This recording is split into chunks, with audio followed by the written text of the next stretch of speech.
Hello दोस्तों, इस part में आपका स्वागत है।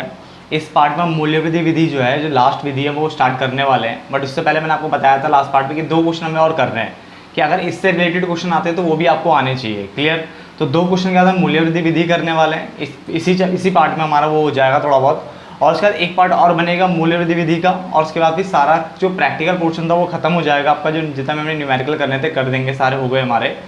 और अब उसके बाद अब हम फिर दोबारा बोर्ड पे चले जाएंगे, वाइट बोर्ड पे जाएंगे, और वहाँ पे हम अपना सीखेंगे दोबारा से थ्योरी, यानी थ्योरी पोर्शन अब हम खत्म करना स्टार्ट करेंगे। यानी इसके बाद एक पार्ट और बनने वाला है, क्योंकि मैंने आपको पहले बता दिया था कि यहाँ पे 2 क्वेश्चन करने हैं। 2 क्वेश्चन के बाद मूल्य वृद्धि विधि जो है वो स्टार्ट हो जाएगी, और ठीक उसके बाद यानी जो एक पार्ट और बनेगा उसमें थोड़े और क्वेश्चन करेंगे हम, क्योंकि ज़्यादा से ज़्यादा क्वेश्चन करने की सोच रहे हैं।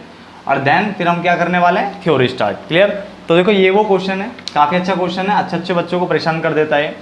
इसमें लिखा हुआ है निम्नलिखित आंकड़ों से बाजार कीमत पर सकल घरेलू उत्पाद निकालना है, यानी GDP एट MP। क्लियर? और साथ में विदेशों को कारक निकालनी है। आप बोलोगे, बच्चे बोलेंगे भाई ये तो बहुत आसान सा लग रहा है, मगर आप ध्यान से पढ़े इस क्वेश्चन को। देखो इसमें कर्मचारी पारिश्रमिक ये सब दिया हुआ है, इसका मतलब इसमें आय विधि के क्या है कॉन्सेप्ट हमें दिए हुए हैं। बट साथ ही साथ अगर हम देखें तो यहाँ पे हमें क्या दिया हुआ है, कारक लागत पर सकल राष्ट्रीय उत्पाद, यानी हमें gross national product at factor cost दिया हुआ है। और जब हमें सकल राष्ट्रीय उत्पाद एट FC दिया हुआ है, तो बहुत बच्चे बोलते हैं भाई देखो सकल से अब हमें इसे कन्वर्ट ही तो करना, खाली हम 2 मिनट में कन्वर्ट करके आंसर निकाल सकते हैं। बट ऐसा यहाँ पे नहीं हो पाएगा। क्यों? क्योंकि आप ये सकल चलो कोई चेंज करने की जरूरत आपको पड़ेगी नहीं। कारक लागत से आप यहाँ बाजार कीमत में कन्वर्ट कर लोगे, क्योंकि दिया हुआ है इसके अंदर कंटेंट। मगर आप जब देशीय यानी जो आपका राष्ट्रीय जो देशीय है यानी घरेलू है, उससे अगर आप राष्ट्र में जाने की कोशिश करोगे तो जा नहीं पाओगे। क्यों? क्योंकि विदेशों को कारक आय निकालना है। इसका मतलब आपको से यहाँ दिया हुआ है, को आपको निकालना। जब तक से में से को घटाओगे तब तक शुद्ध आपका निकलता नहीं है, और शुद्ध ही इसके बीच का डिफरेंस होता है। इसका मतलब आप इसके थ्रू तो आप कन्वर्ट नहीं कर पाओगे इस बार। क्लियर? यहाँ पे सबसे बड़ा पंगा यही है कि इसमें बोनस पॉइंट देने के बावजूद हम इसको इसमें कन्वर्ट नहीं कर पाएंगे। क्लियर? तो हम क्या करें, मैंने कहा देखो वही चीज़, सबसे ज़्यादा पॉइंट्स किसके मिल रहे हैं आपको इसमें, मैंने कहा इसमें तो आय विधि के पॉइंट सबसे ज़्यादा लग रहे हैं, तो हम आय विधि अप्लाई कर लेते हैं और आंसर निकालते हैं फटाफट से। तो देखो मैं इसका ए पार्ट सॉल्व कर लेता हूँ, 37 का ए पार्ट में सॉल्व कर रहा हूँ। और सबसे पहले क्या लिखते हैं हम उसमें, वो हमें कहता है शुद्ध घरेलू आय। आय विधि जो हमें कहती है वो कहती है शुद्ध घरेलू आय एट FC, शुद्ध घरेलू आय एट FC। तो इसको निकालने के लिए कर्मचारी पारिश्रमिक चाहिए 1000। प्लीज़ इसको ध्यान से कर लो, क्योंकि एक बार पहले भी हो चुका है, जब ये पूरे स्कूल में एक ही बच्चे ने किया था, वो मेरे पास पढ़ता था वाला बच्चा। क्लियर? ये क्वेश्चन मैंने उनको ऑलरेडी करा रखे थे, तो प्लीज़ ध्यान से रखना इस चीज़ को कि पुराने टीचर्स ऐसे क्वेश्चन जरूर पूछते हैं। और आपको इस सपोर्टिंग मटेरियल जो आपको CBSE प्रोवाइड करती है उसमें भी आपको मिल जाएगा ऐसे इस टाइप के क्वेश्चन। ठीक है ना? तो कर्मचारी पारिश्रमिक मैंने ले लिया, फिर प्रचालन आदेश इसमें नहीं दिया हुआ, फिर हमें जाना पड़ेगा लगान के पास। लगान नहीं है तो किराया दिया, किराया 5वें नंबर पे, तो 1 2 3 4 5 150 दिया हुआ है किराया, तो मैं 150 ले लेता हूँ।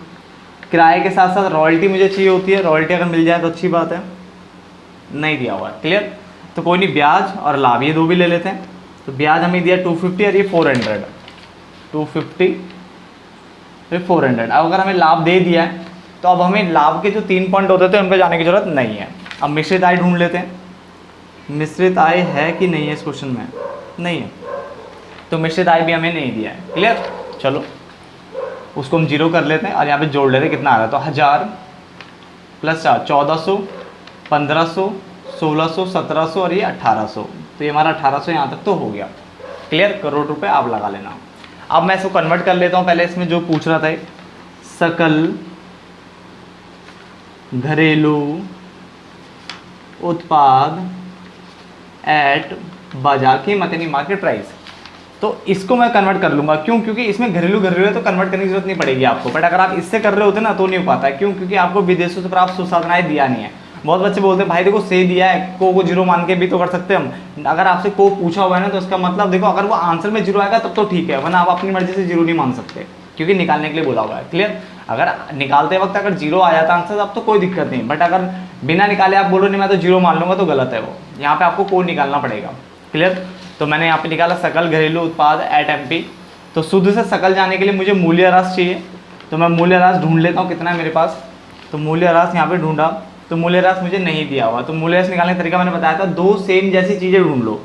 तो सकल घरेलू पूंजी निर्माण और निवल स्थायी पूंजी निर्माण, देखो दोनों बिल्कुल सेम है, ये भी पूंजी निर्माण है, ये भी पूंजी निर्माण है, बट यहाँ पे सकल शुद्ध का पंगा एक स्थायी लगा हुआ है एक्स्ट्रा। तो मैंने बताया, देखो फॉर्मूला ऑलरेडी वाला पॉइंट करवा दिया इस टाइप का आपको। मैंने बताया था सकल निकालने के लिए क्या करते थे, शुद्ध में मूल्यह्रास ऐड करते थे, मूल्यह्रास ऐड करते थे। और मुझे तो मूल्यह्रास निकालना है इस बार, तो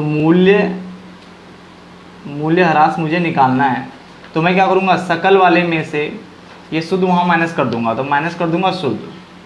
अब ये लिखे क्या, उस तरह से लिख लेते हैं। सकल लिखा है सकल घरेलू पूंजी निर्माण, तो पूरा लिख देता हूँ उसमें, सकल घरेलू पूंजी निर्माण। आप साफ साफ लिख लेना प्लीज, सकल घरेलू पूंजी निर्माण। और शुद्ध में लिखा हुआ है, शुद्ध या निवल एक ही बात होती है, स्थायी पूंजी निर्माण, स्थायी पूंजी निर्माण, ये मैंने लिख दिया।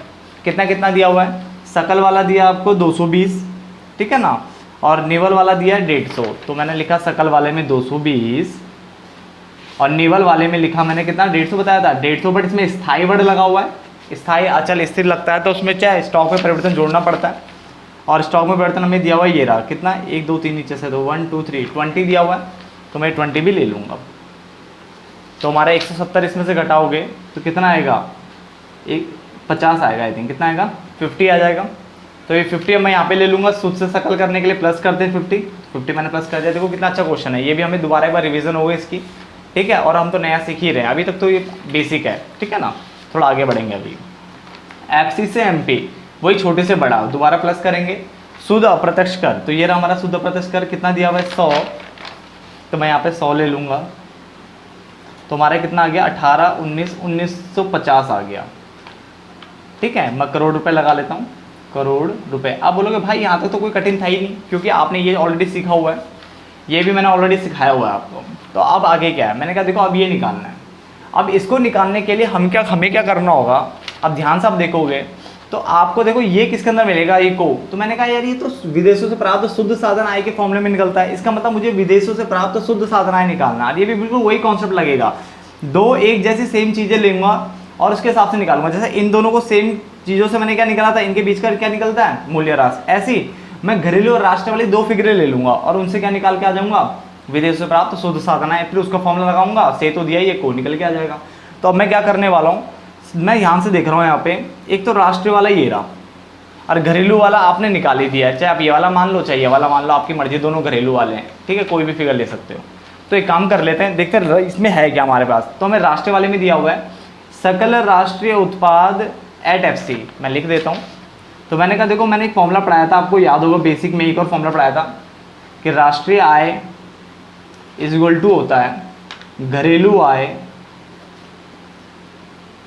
प्लस विदेशों से प्राप्त, पहले फॉर्मूला लिखवा देता हूँ, विदेशों से प्राप्त शुद्ध साधन आय, शुद्ध साधन आय।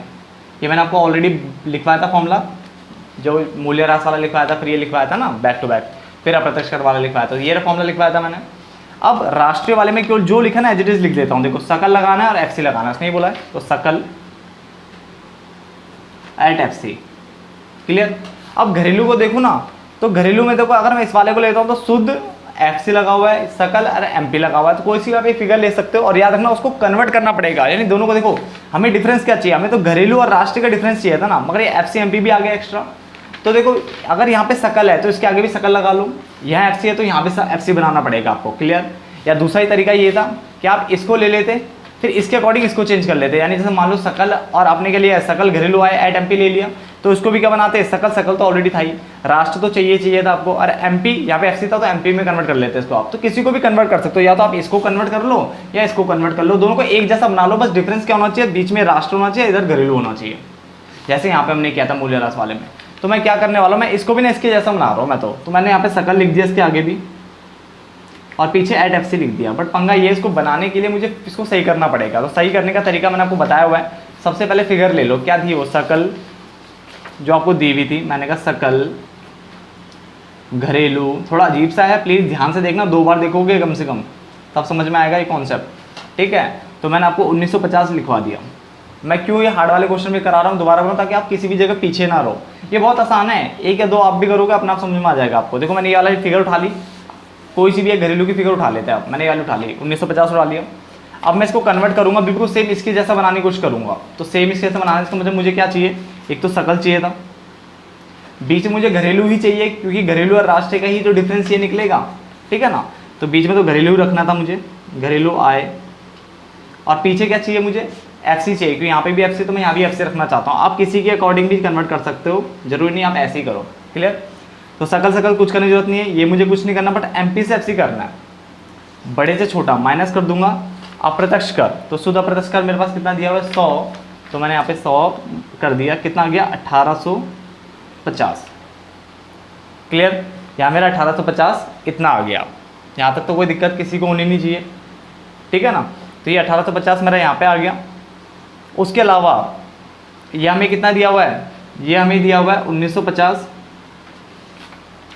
ये मैंने ये कितना दिया, सॉरी 1850 दिया है, ठीक है। फिगर उठा लो ढंग से, 1850 दिया है फिगर, ये बुक वाली फिगर थी ना, 1850 दिया है। और जो ये निकल के आया मेरा, ये भी 1850 आया भाई। तो ये कितना निकल के आएगा, मैंने कहा विदेशों से प्राप्त शुद्ध साधन आए, ये निकालनी थी। तो ये कितना निकला, ये वहाँ जाके माइनस हो जाएगा तो 0, तो हमारा निकल गया विदेशों से प्राप्त शुद्ध साधन आए, ये हमारा निकल के आगे कितना 0, क्लियर। अब मैं इसका फॉर्मूला लगाऊंगा, इसका फॉर्मूला लगा के देखो क्या आता है। शॉर्टकट लिख दूं, विदेश से प्राप्त शुद्ध साधन आय को क्या कहते हैं, NFIA, net factor income from abroad, आप भी लिख सकते हो, ठीक है ना। इसका फॉर्मूला क्या था, मैंने कहा था विदेशों से कारक आय माइनस विदेशों को कारक आय, ये तो होता था ना, आप पूरा लिख लो, विदेशों से कारक आय विदेशों को कारक आय। अब NFIA कितना निकला आपका भी 0, से वाली फिगर आपको दी हुई है, कितना दिया हुआ है 30, तो को वाली निकालनी थी, विदेशों को कारक आय निकालना आपको, तो को वहाँ जाके प्लस का हो जाएगा, तो कितना आ गया 30 आ रहा है ना। तो को का आंसर कितना आ गया 30, अब पीछे करोड़ रुपये आप लगा देना। तो कितना आसान था, देखो हमने क्या करा, मैं दोबारा रिपीट करता हूँ, काफ़ी टाइम लगेगा इस क्वेश्चन में वैसे भी। ये वाला तो बेसिक है, ये आपने खाली कन्वर्ट करना था। पहले तो स्टार्टिंग मैंने आय विधि लगाया, उसको कन्वर्ट करा, जो पहला पॉइंट तो बिल्कुल बच्चों वाले तरीके से निकल जाता है, ये मूल्यह्रास निकालना आपको सिखा दिया था, यानी यहाँ तक तो क्वेश्चन बच्चा था। उसके बाद आपको देखना है कि आपको फिगर राष्ट्र वाली कैसी दी है, अगर वो शुद्ध और एमपी दिया तो उसको भी शुद्ध एमपी बना लो, ये सकल एट एफ सी दिया तो उसको अकॉर्डिंग बना, जैसे बना रखा था यहाँ पे सकल और एट एफ सी के अकॉर्डिंग था ये।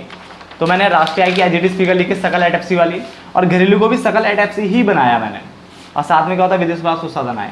फिर मैंने इसको कन्वर्ट करके, भाई फिगर तो चाहिए ना मुझे, ये फिगर तो दी हुई थी बुक में, बट ये तो निकालनी है, तो मैंने ये फिगर ली और इसको क्या सकल एट एफ सी बनाया, तो एफ सी एम पी था तो एफ सी कर दिया मैंने इसको, बस क्लियर। मैंने इसको, अगर आप याली लेते तो इसको शुद्ध से सकल में करते और एफ सी तो कन्वर्ट ही था, ठीक है ना। तो कोई भी आप एक फिगर ले सकते थे, आंसर सेम ही आएगा। तो मैंने इसको कन्वर्ट किया, फिर घरेलू वाला था मेरे पे दो कोई भी एक ले सकता था, मैंने इसको कन्वर्ट किया, देखो ये रहा, कन्वर्ट करके ये आया, जैसे ये लगाया विदेश प्राप्त शुद्ध साधन आय निकल गया। फिर विदेश प्राप्त शुद्ध साधन आय का फॉर्मूला लगाया कि विदेशों से कारक आय माइनस विदेशों को कारक आय, से वाली फिगर दी थी, ये 0 दिया हुआ था, निकल गया था 0, तो को निकल गया 30 करोड़ रुपए, क्लियर। एक और क्वेश्चन देखते हैं, इस वाले क्वेश्चन को देखो, इसमें क्या करना है, एक तो बाजार कीमत पर सकल घरेलू उत्पाद निकालना है, ये तो कोई टेंशन वाली बात नहीं है, बट विदेशों से कारक आय निकालना है, इसके मतलब इसमें भी वही पंगा है, इसमें क्या है NFIA वाला पंगा चलेगा इसमें भी, क्लियर। तो निकाल लेते हैं, देखो अब आपको भी देखो इसमें मेन लाइन दी हुई है, बट ये सकल राष्ट्रीय है, और राष्ट्र से घरेलू आप कन्वर्ट नहीं कर पाओगे क्योंकि से नहीं दिया, को दिया होगा खाली आपको, देखो। तो जब तक आपको से नहीं मिलेगा तब तक विदेश से प्राप्त शुद्ध साधन आय निकल नहीं सकती, और वो नहीं निकलेगा तो समझ जाओ कि आप इसको कन्वर्ट तो कर नहीं सकते। तो इससे तो ये निकलने वाला है नहीं। तो दूसरा तरीका देखो, इसमें कौन सा मेथड लग रहा है, आय विधि, व्यय विधि, मूल्य वृद्धि विधि, कोई ना कोई मेथड आपको लग रहा होगा, देखना। तो अभी तक देखो मैं ध्यान से देखूँ तो उसमें सिर्फ आय विधि लग रही है, तो आय विधि का फटाफट से कॉन्सेप्ट सॉल्व कर लेते हैं, ठीक है। देखो आप प्लीज स्क्रीनशॉट ले लो और आप मुझसे पहले आय विधि से इस वाले पोर्शन को करके दिखाओ पहले, फिर इसको साथ में करेंगे, क्लियर। करिए आप भी फटाफट। जहाँ तक मुझे लगता है आपने कर लिया होगा, वीडियो पॉज करके मैंने कहा था करने के लिए, ठीक है ना। मैंने भी देखो ऑनलाइन जब मैं वीडियो देखो आपके लिए डाल रहा हूँ तो मैं तो पॉज करूँगा, इसका मतलब मेरे को तो क्या तुरंत में आपको आंसर मिल जाएगा। तो आप अभी रोक लीजिए वीडियो और देख लीजिए, ठीक है। मैं आपको आंसर शो कर रहा हूँ, बट ये आप मुझसे तभी देखना जब आपने कर लिया हो, ठीक है। देखो क्या करा मैंने, सबसे पहले मैंने शुद्ध घरेलू आय टैब से निकाला, इनकम मेथड से, कर्मचारी पारिश्रमिक सीधे सीधे दिया था, ठीक है। लगान आपको दिया नहीं था तो किराया रॉयल्टी चाहिए था, बट किराया मिल गया, रॉयल्टी था नहीं क्वेश्चन में। उसके बाद ब्याज और लाभ दिया था, तो लाभ भी दे दिया था, तो लाभांश इन सब में जाने की जरूरत नहीं पड़ी मेरे को, ये निकल गया। उसके बाद मुझे कन्वर्ट करना था शुद्ध से सकल, क्योंकि यहाँ पे सकल निकालना मुझे, तो उसके लिए मुझे मूल्यह्रास चाहिए था। अब मूल्यह्रास होता है, देखो सकल में से शुद्ध घटाना पड़ता है तभी तो मूल्यह्रास निकलता है। तो मैंने कैसे निकाला इसको, देखो मैंने लिखा मूल्यह्रास इक्वल टू सकल माइनस शुद्ध, बट सकल के साथ तो स्थाई वर्ड लगा था, इसका मतलब स्थाई जो हमारा 850 दिया हुआ है ये पूरा, इसमें क्या जुड़ेगा, स्टॉक में परिवर्तन जुड़ेगा, इसमें क्या जुड़ेगा, स्टॉक में परिवर्तन जुड़ेगा। तो मैंने क्या करा, इसमें स्टॉक में परिवर्तन जोड़ दिया साथ में, कौन से, सकल, क्योंकि इस बार सकल वाले के साथ लगा हुआ है स्थाई। पिछला जो क्वेश्चन था उसमें किसके साथ, निवल के साथ लगा था, तो निवल में जोड़ा था स्टॉक में परिवर्तन, तो जिसके साथ स्थाई अचल स्थिर लगता है उसी में जुड़ता है स्टॉक में परिवर्तन। क्लियर, तो मैंने जोड़ दिया इसे। उसके बाद निवल को देखा तो निवल में कुछ नहीं लगाता, तो एज इट इज मैंने 800 ले लिया, तो मेरा आंसर आ गया 100, तो मैंने 100 यहाँ जोड़ दिया। उसके बाद एफसी से एमपी करा मैंने, तो देखो शुद्ध अप्रत्यक्ष दिया हुआ है ऑलरेडी, 300 दिया था, 300 लिया मैंने और आंसर मेरा 6400 आ गया। तो ये तो बिल्कुल बेसिक था, यहाँ तक तो कोई दिक्कत है नहीं, कई बार कर चुका है ऐसा कॉन्सेप्ट हम। क्लियर, अब आते हैं दूसरा वाला कि हमें से निकालना है। तो से निकालने के लिए पहले क्या चाहिए, मुझे NFIA निकालना पड़ेगा, नहीं विदेशों से प्राप्त शुद्ध साधनाएं निकालना पड़ेगा, तब जाके सिंपल से निकलेगा, पहले शुद्ध वाला निकालना है। तो उसका फॉर्मूला क्या होता है, राष्ट्रीय इक्वल टू घरेलू प्लस NFIA, यानी विदेशों से प्राप्त शुद्ध साधनाएं। अब आप हिंदी में लिख लीजिए, ठीक है ना, बट याद रखना आपको ये नाम भी याद रखना है। अब राष्ट्रीय वाला देखो क्या दिया हुआ है, ये दिया हमें सकल राष्ट्रीय उत्पाद एट FC, है ना, तो मैं लिख लेता हूँ, सकल कर देता हूँ उसे, जो बोला उसने, सकल राष्ट्रीय उत्पाद या आय एट FC। तो इसको भी मैं सेम वही बनाऊंगा, इसको मैं क्या करूँगा, सकल लगाऊंगा और एट FC करने वाला हूँ। क्लियर, तो देखो ये वाली फिगर कितनी दी है मेरे को, 6150, तो मैं 6150 यहाँ पे लिख रहा हूँ। NFIA तो मुझे निकालनी है, NFIA यानी विदेशों प्राप्त शुद्ध साधनाएं निकालना है, बट ये मुझे कन्वर्ट करने वाला चाहिए, तो कन्वर्ट कर लेते हैं, इस वाले को ले लो, इसी से कर लेते हैं कन्वर्ट, ठीक है ना। तो सकल घरेलू उत्पाद एट MP हमें निकाला हुआ था हमने, सकल घरेलू उत्पाद एट MP, ये हमने निकाल दिया था 6400 करोड़ रुपए। इसको मैं कन्वर्ट कर देता हूँ सकल घरेलू आय एट FC पे, तो कर देता हूँ फटाफट से, सकल घरेलू आय एट FC, है ना। तो 64 तो मैंने लिखा, सकल से कुछ नहीं करना, यहाँ भी कुछ नहीं करना, बस MP से FC करना है। उसके लिए क्या करना है, मुझे माइनस करना पड़ेगा, बड़े से छोटे की तरफ जा रहा हूँ क्योंकि मैं MP बड़ा होता है ना। तो शुद्ध अप्रत्यक्ष कर कितना था, 300 था मेरे पास, तो 300 लिख लेता हूँ। ये मेरा आ गया 6100 करोड़ रुपए, आप लगा लेना, ठीक है ना। तो मैं यहाँ 6100 लिख लेता हूँ। तो NFIA यानी विदेशों से प्राप्त शुद्ध साधनाएं कितना निकल के आ गया आपका, 50, यानी 50 करोड़ रुपीज़ आ गए। अब इसका फॉर्मूला लगा लो बस। तो NFIA का फॉर्मूला क्या होता था, यानी विदेशों से प्राप्त शुद्ध साधनाएं का फॉर्मूला होता था, विदेशों से प्राप्त साधनाएं माइनस विदेशों को प्राप्त साधनाएं। अभी NFIA मैंने 50 निकाल ही दिया है, से मुझे निकालना है, को देख लेते कितना दिया हुआ है, को आपको दिया हुआ है 80, कितना दिया हुआ है, 80 दिया हुआ है। तो ये कितना आ गया, वहाँ जुड़ जाएगा, तो से यानी विदेशों से, पूरा लिख लेता हूँ, विदेशों से प्राप्त आय, ये क्या निकल जाएगा, तो ये जुड़ जाएगा, तो 130 करोड़ रुपए, ठीक है ना। तो 130 करोड़ रुपए हमारा ये आंसर आ गया। क्लियर, मैच कर लेता हूँ एक बार मैं इसके आंसर को, 130 करोड़ रुपए, और पहले का ही दूसरे का ही। क्लियर, तो ये भी आपको समझ में आ गया, काफ़ी आसान सा कॉन्सेप्ट था, ठीक है ना। आप प्लीज़ इसको 1-2 बार देखो और फिर उसके बाद खुद से एक आध क्वेश्चन ऐसे कर लेना। क्लियर, चलो आप पढ़ते हैं, मूल्य वृद्धि विधि को पढ़ लेते हैं फटाफट से, और फिर थ्योरी पे भी जाना है, ठीक है ना। देखिए सामने मूल्य वृद्धि विधि में बहुत सिंपल सा है, सिर्फ 2 ही आपको ये फॉर्मूला, बट जितना छोटा होता है उतना नटखट यानी परेशान करने वाला भी होता है, ये भी याद रखना आपको, ठीक है ना। देखो मूल्य वृद्धि विधि इसका नाम है, उत्पादन विधि बोल सकते हो, उत्पाद विधि बोल सकते हो, या वर्धित मूल्य वृद्धि विधि बोल सकते हो। क्या बोलते हैं, वर्धित मूल्य वृद्धि विधि। जो सबसे ज़्यादा बार आता है वो ये 3 नाम देखने को मिलते हैं, ठीक है ना, बट ये भी आपको नाम याद रखना है। वही चीज़ है, एक आप कॉपी में बनाओगे साथ साथ में जो चल रहा है, एक आप पेज में बना लोगे। क्लियर, देखो मेरे पेज चल रहा है, इसमें आय विधि का फॉर्मेट है, व्यय विधि का भी है पीछे, और ये मूल्य वृद्धि विधि का भी है। क्लियर, तो 2 ही फॉर्मूला है। सबसे पहले हम इसके अंदर वो उत्पादन का मूल्य निकालते हैं। क्या निकालते हैं, उत्पादन का मूल्य जो निकलता है, बिक्री, बिक्री मतलब होता है sales, plus change in stock यानी स्टॉक में परिवर्तन, जिसको आप माल सूची निवेश बोलते थे, या और ठीक है, ये निकलता कैसा था, अंतिम स्टॉक में से प्रारंभिक स्टॉक, जिसको हम आरंभिक स्टॉक भी बोलते हैं। प्रारंभिक आरंभिक एक ही बात होता है ना, तो अंतिम में से पहले वाला यानी प्रारंभिक स्टॉक घटा लो, ये निकल जाता है। तो sales plus change in stock आपको जोड़ना है, ये निकल जाएगा। और उसके बाद मूल्य वृद्धि निकल जाएगी। क्या, जो आपने निकाला उत्पादन का मूल्य वो वैल्यू ले लो यहाँ पे पूरी एच डी, जो इनको जोड़ के निकलेगा, उसमें से माइनस कर दो मध्यवर्ती उपभोग, जिसका एक नाम और है गैर कारक आगत। क्या बोलते हैं, गैर कारक आगत, ठीक है। तो आपको ये भी याद रखना, कच्चा माल बोल देते हैं इसको, क्या, कच्चा माल, ठीक है ना। तो मध्यवर्ती उपभोग बोल लो, मध्यवर्ती लागत बोल दो, है ना, मध्यवर्ती खरीद बोल दो, खरीद भी बोल सकते हो, गैर कारक आगत बोल सकते हो, कच्चा माल। तो प्लीज सारे नाम याद रखना, कोई सा भी आ सकता है, बच्चा ये वाला नाम भूल जाता है, इसको ध्यान रखना। मध्यवर्ती की जगह यहाँ पे गैर कारक आगत भी बोल सकते हैं। क्लियर, अब कारक आगत भी दिया होता पेपर में और गैर कारक भी दिया होता, तो कारक वाला नहीं चाहिए आपको, गैर कारक चाहिए। क्लियर? तो ये आपको याद रखना है। क्यों ऐसा लेते हैं ये मैं आपको समझा दूंगा जैसे क्वेश्चन आएगा, अभी रोक लेते हैं, ठीक है ना। तो मैंने इतना कर लिया। अब यहाँ पे पंगा ये है कि इसके आगे पीछे क्या लगेगा, जैसे हमने आय विधि पढ़ा था तो शुद्ध घरेलू आय एट एफसी यूज किया हमने स्टार्टिंग में, व्यय विधि पढ़ा था तो हमने क्या घरेलू आय एट एमपी पढ़ा, और इसको हमने यहाँ से देखा था कि यहाँ शुद्ध होगा तो यहाँ शुद्ध, यहाँ सकल तो यहाँ सकल, और नीचे से भी कॉन्सेप्ट वही था सीन से, है ना। बट अब यहाँ पे क्या होगा, तो यहाँ पे वही देखो, यहाँ पे हमेशा सकल यूज करेंगे हम, और एट हम एमपी यूज करेंगे। क्या करेंगे, सकल और एट एमपी। क्लियर? तो सकल एट एमपी हम यहाँ पे यूज रखेंगे। दूसरा, अगर मान लो सकल मूल्य वृद्धि एट एमपी को ये आपने निकाल दिया और उसके बाद पूछा आपसे राष्ट्रीय निकालो, तो सकल से शुद्ध बुद्ध आप कन्वर्ट कर लोगे, एमपी से एफसी भी आप कन्वर्ट कर लोगे, बट मूल्य वृद्धि से राष्ट्रीय में कैसे जाओगे। तो बहुत बच्चे यहाँ पे कंफ्यूज रहते हैं, तो मैं आपको बता दूं मूल्य वृद्धि विधि एक तरह से घरेलू ही होता है। क्या होता है? घरेलू उत्पाद ही होता है। तो आप पेपर में लिखोगे तो मूल्य वृद्धि, बट दिमाग में बैठा कर रखना वो घरेलू है। तो घरेलू से राष्ट्रीय लिए क्या करते हैं, विदेश से प्राप्त शुद्ध साधन आय वाली बात करते हैं, है ना। तो काफी आसान हो गया, दिमाग में हमेशा घरेलू पढ़ के चलेंगे। डन? तो हमेशा याद रखना सकल और एट एमपी ही निकाला जाएगा हमेशा। ये क्वेश्चन बोलेगा तब तो पता ही है, कुछ ना बोला क्वेश्चन में तो शुद्ध एट एफसी लगता है, क्वेश्चन में तो वो लग जाता है, बट फॉर्मेट के अकॉर्डिंग जो हमने बोले पहले तो हम वही निकालते हैं ना, फिर कन्वर्ट करते हैं। ठीक है? तो फॉर्मेट के अकॉर्डिंग जो चल रहे हैं हम वो सीख रहे हैं। तो हमने यहाँ तक लिख लिया, आप भी लिख लीजिए यहाँ तक। अब उसके साथ साथ हम देखो क्या है, मैं पूरा ढंग से बताऊंगा इसको आपको। पहले ये जो बिक्री वर्ड है इसका मतलब क्या है, देखो मैंने आपको बताया ये सेल्स होती है, और सेल्स आपको दो तरह की हो सकती है। या तो आप डोमेस्टिक बाउंड्री के अंदर सेल करो, यानी घरेलू क्षेत्र में आपने क्या करा है, बेचा है, जिसको हम कहते हैं घरेलू बिक्री, यानी डोमेस्टिक सेल। क्या बोला मैंने? Domestic sales. क्लियर? या तो आप बाहर भी बेच सकते हो, जिसको हम बोलते हैं निर्यात, जिसको हम बोलते हैं एक्सपोर्ट्स। तो सेल्स दो तरह, सेल्स को दो जगह हो सकती है, या तो आप बाहर बेच लो और घर में बेच लो, तो दो तरह से हो सकती है, घरेलू भी हो सकती है और एक्सपोर्ट भी हो सकती है। तो सेल तो भाई दोनों होती है ना। तो आपको क्या करना है, अगर आपको घरेलू सेल दी है यानी घरेलू बिक्री दी है, तो आप प्लीज़ उसमें निर्यात जोड़ लेना। शुद्ध निर्यात नहीं बोल रहा हूँ, सिर्फ निर्यात बोल रहा हूँ, तो निर्यात प्लीज़ जोड़ लेना। मैं यहाँ पे वर्ड बोला, मैंने बिक्री वर्ड लिखा, मैंने घरेलू नहीं लिखा, समझ में आ गया।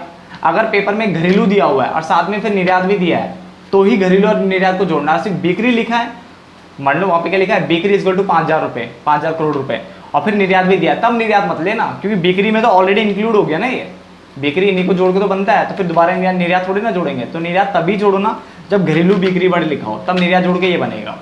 क्लियर? ये बहुत अच्छी चीज़ें बता रहा हूँ, प्लीज़ ध्यान रखिए साथ में, ठीक है ना। ऐसी जो मध्यवर्ती लागत है, मध्यवर्ती उपभोग है, या जो कच्चा माल आप खरीदोगे, ठीक है, वो भी दो जगह से खरीद सकते हो।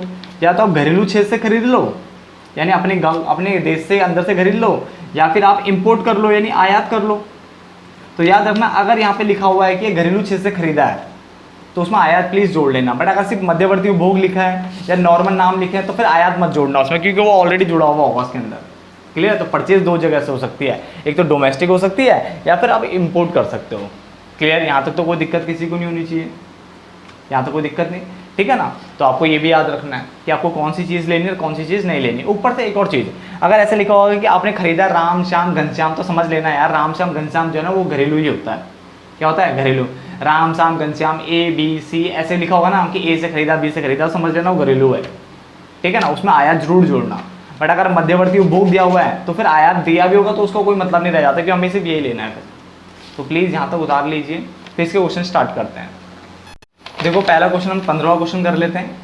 बट देखो मैं आय विधि का उपयोग नहीं करूंगा इसमें, क्योंकि आय विधि हमें समझ में आ गई है, सिर्फ हम उत्पादन विधि की बात कर रहे हैं। देखो एक नाम आ चुका, उत्पादन विधि का उपयोग करके आपको क्या निकालना है, GDP एट MP निकालना। मैंने कहा ठीक है निकाल लेंगे। G मतलब सकल, यानी gross domestic product at market price, ठीक है। तो सबसे पहले देखो हमारा क्या कहता था, फॉर्मेट अपने सामने ऐसे रख लो प्लीज़, मैं बार बार इसको नहीं लेकर पाऊंगा सामने। अब अपने सामने अपना पेज रखिए और उसमें देखो वहाँ पे लिखा होना चाहिए उत्पादन का मूल्य। ये निकालना होता है बिक्री प्लस स्टॉक में परिवर्तन। तो ध्यान से देखें ना, अगर हम तो उत्पादन का मूल्य तो ऑलरेडी निकला हुआ है, तो अब अगर हमें स्टॉक परिवर्तन कुछ दिया भी होगा ना तो भी हम कुछ नहीं करना, क्योंकि हमें उत्पादन का मूल्य ऑलरेडी ये पूरा निकाल के दिया हुआ है। तो हम ले लेते हैं फटाफट से, हमें उत्पादन का मूल्य दे दिया है, तो उत्पादन का मूल्य, ठीक है ना, निकाल के दिया हुआ। और तीनों क्षेत्र, क्योंकि प्राथमिक द्वितीय तीन क्षेत्र होते हैं ना अर्थव्यवस्था में, तो तीनों का हमें ऑलरेडी दिया, तो तीनों ले लेंगे हम, ठीक है ना। 2000, 1800 और 1400, तो तीन क्षेत्र दिए हैं तो तीनों जोड़ लो, 2000, 1800 और 1400, क्लियर, क्योंकि हमें प्राथमिक द्वितीय तीन क्षेत्रों का अलग अलग दिया है। अगर इकट्ठे देता तो ज़्यादा बढ़िया था, बट कोई नहीं, जोड़ लेंगे, ठीक है ना। तो तीनों को जोड़ लेते, कितना आ रहा है, 2000, 3000, 4000, 5200 है ना। तो 5200, बाकी जो भी है करोड़ रुपए आप लगाते चलना लास्ट में। उसके बाद अब क्या चाहिए होता है, उसके बाद सेकंड चाहिए होता है मूल्य वृद्धि। क्या चाहिए होता है, मूल्य वृद्धि, ये तो निकालना है। और कुछ नहीं बोलता तो मैंने आपको बताया था, फॉर्मेट जो बोलता है, फॉर्मेट के अकॉर्डिंग तो सकल और एट एमपी ही निकलता पहले, ठीक है ना। उसके बाद क्वेश्चन में देखता मैं क्या निकालना है। तो 5200, अब 5200 मैंने उत्पादन का मूल्य ले लिया। अब क्या करना, उसमें से माइनस करना मध्यवर्ती उपभोग। अब देखो मध्यवर्ती उपभोग देखो दिया हुआ है साफ साफ, इसमें भी 3 क्षेत्र है, तो तीनों को ऐड करके घटा लेंगे तो 1000, 800 और 600 तीनों लेने पड़ेंगे मुझे। तो मैं ब्रैकेट लगा लेता हूँ पहले, 1000, 800 और 600, ठीक है। इतना मैं कर लेता हूँ, तो ये कितना आएगा, 18 और 6 24, 2400 इसमें से घटेंगे। तो 2400 मैंने इसमें से घटाए तो 2800 आ रहा है, 2800 करोड़ रुपए। यहाँ तक तो कोई दिक्कत नहीं होनी चाहिए। अब आपको निकालना क्या था, आपको निकालना था जीडीपी एट एमपी। तो मैं लिख लेता हूँ, जी मतलब सकल, डी मतलब डोमेस्टिक यानी घरेलू, और एफसी कह रहा हूँ, नहीं सॉरी एमपी कह रहा है, एमपी लिख देता हूँ, एमपी बोला उसने। तो पहले 2800 लिखा, अब कन्वर्ट कर लेते हैं। सकल से सकल कुछ नहीं करना, एमपी से एमपी कुछ नहीं करना, और मूल्य वृद्धि को घरेलू में कन्वर्ट करना है। तो मैंने क्या कहा था, मूल्य वृद्धि को घरेलू ही बोलते हैं, तो मन में प्लीज याद रखना। तो कुछ नहीं करना पड़ेगा, हाँ राष्ट्रीय होता है यहाँ पे तब तो कुछ ना कुछ करना पड़ता है, क्या NFI वाला, तो कुछ नहीं करना। यही आपका आंसर आ गया, 2800 करोड़ रुपए, ठीक है। करोड़ रुपए आप लिख लेना, तो 2800, ठीक है। CR आपका आंसर आ गया, CR मतलब करोड़, क्लियर। तो बहुत आसान क्वेश्चन था पहला वाला। आगे बढ़ते हैं, एक और क्वेश्चन कर लेते हैं, ये वाला क्वेश्चन कर लेते हैं। ये हमारा इस पार्ट का लास्ट क्वेश्चन होगा। इसके बाद फिर एक पार्ट और हम करने वाले, भी कुछ क्वेश्चन और करने हैं इसके, और देन फिर हम थ्योरी में आ जाएंगे। मैंने आपको बता दिया है, सिर्फ लास्ट पार्ट रह गया इसके बाद वाला एक, क्लियर। देखो यहाँ पे निकालना है कारक लागत पर शुद्ध मूल्य वृद्धि, यानी आपको शुद्ध मूल्य वृद्धि एट एफ से निकालना है, बट छोड़ो उसको बात की बात है। ये आपको दिया हुआ सारा। तो सबसे पहले देखो आपको निकालना क्या होता है, देखो मैंने आपको बताया था, सबसे पहले आपको वही फॉर्मूला लिखना होता है कि आपको सबसे पहले उत्पादन का मूल्य चाहिए। क्या चाहिए, उत्पादन का मूल्य। अब उत्पादन का मूल्य निकालने का तरीका मैंने आपको बता दिया था, बिक्री लेना है। तो बिक्री आपको दिया हुआ कितना, 800 दिया है ना, 800, तो 800 ले लिया, प्लस स्टॉक में परिवर्तन। स्टॉक में परिवर्तन के लिए देखो हमें 2 स्टॉक दिए हुए हैं, तो अंतिम स्टॉक माइनस प्रारंभिक स्टॉक 20 माइनस 50, क्लियर। तो ये बिल्कुल सीधा सीधा दिया हुआ है, 20 माइनस 50, तो स्टॉक परिवर्तन भी निकल गया।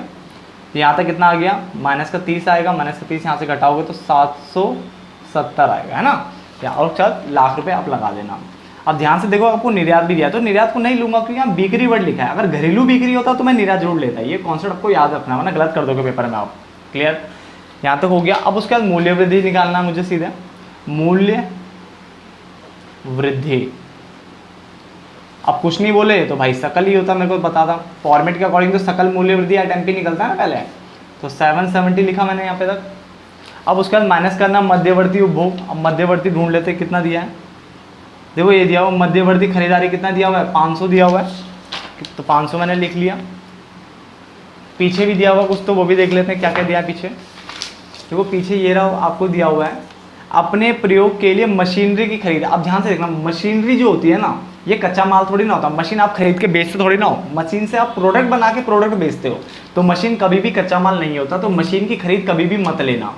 मशीन की वैल्यू ज़्यादातर क्वेश्चन में इसलिए दी होती है ताकि आप डेप्रेशन निकाल लो, और कई बार डेप्रेशन भी सीधे दे दिया होता है, दोनों साथ साथ दिया होते हैं। तो मशीनरी वाली चीज़ यानी फिक्स्ड एसेट्स आपको नहीं लेनी है, क्योंकि आप बेचने के लिए नहीं खरीदते हैं, ये तो कुछ सामान बनाने के लिए खरीदते हो। और जो कच्चे माल का आयात है इसको भी नहीं लूंगा मैं। क्यों आयात क्यों नहीं लूंगा, क्योंकि यहाँ पे कहीं भी ये नहीं लिखा है कि जो खरीदारी घरेलू है। अगर यहाँ पे घरेलू खरीदारी लिखी होती ना, ये कच्चा माल वाली जो मध्यवर्ती है, तो मैं आयात जोड़ता हूँ उसमें। मैंने आपको बताया था ना, देखो जब ये घरेलू होगा तब मैं इसमें जोड़ूंगा, बट मुझे मध्यवर्ती ऑलरेडी दिया हुआ है सीधे सीधे, तो मुझे कुछ जोड़ने की जरूरत नहीं, सीधा ये आ जाएगा 500। तो 500 लिखा मैंने यहाँ पे, तो मेरा ये आ गया 270 लाख रुपए। यहाँ तक तो कोई दिक्कत नहीं। अब उसके बाद क्या करना था, आपको कन्वर्ट करना है, किस में कन्वर्ट करना है, शुद्ध मूल्य वृद्धि। देखो यहाँ लिखा है शुद्ध मूल्य वृद्धि एट एफसी, तो मैं लिख लेता हूँ शुद्ध मूल्य वृद्धि एट एफसी। तो 270 लिख दिया मैंने। सकल से शुद्ध माइनस करना है मूल्य ह्रास, तो मूल्य ह्रास आपको दिया हुआ ऐसा सीधे सीधे ये रहा, ठीक है ना। ये नाम भी प्लीज़ अब 6 जो है ये भी आप लिख लीजिए प्लीज़ अपनी कॉपी में, ठीक है ना। ये नाम भी मूल्यह्रास का ही है। कितना हमारा 30 हो गया, तो 30 पैसे आपका नाम यही आने वाला है, ठीक है ना। तो 30 हो गया तो 30 लिख लेते हैं। उसके बाद यहाँ तो कुछ नहीं करना, MP से FC माइनस होगा, बड़े से छोटे के लिए माइनस होता है। शुद्ध अप्रत्यक्ष कर, शुद्ध अप्रत्यक्ष कर ढूंढ लेते हैं कितना है। पीछे भी शायद नहीं दिया था ना, देखो ये रहा, नहीं दिया हुआ शुद्ध अप्रत्यक्ष कर। तो मैंने कहा ठीक है, शुद्ध अप्रत्यक्ष कर निकालना पड़ेगा। कैसे निकलता है, अप्रत्यक्ष कर माइनस आर्थिक सहायता, यानी इसको निकालने के लिए देखो होना, अप्रत्यक्ष कर में से आर्थिक सहायता घटानी, तो अप्रत्यक्ष कर तो है नहीं क्वेश्चन में, माइनस आर्थिक सहायता देख लेते हैं। आर्थिक सहायता दिया है बट कितना है 40 दिया है, ये ले लेते हैं, जो हमें दिया है वो तो लेना पड़ेगा ना। अप्रत्यक्ष कर है नहीं, आर्थिक सहायता दिया है तो कर लेते हैं।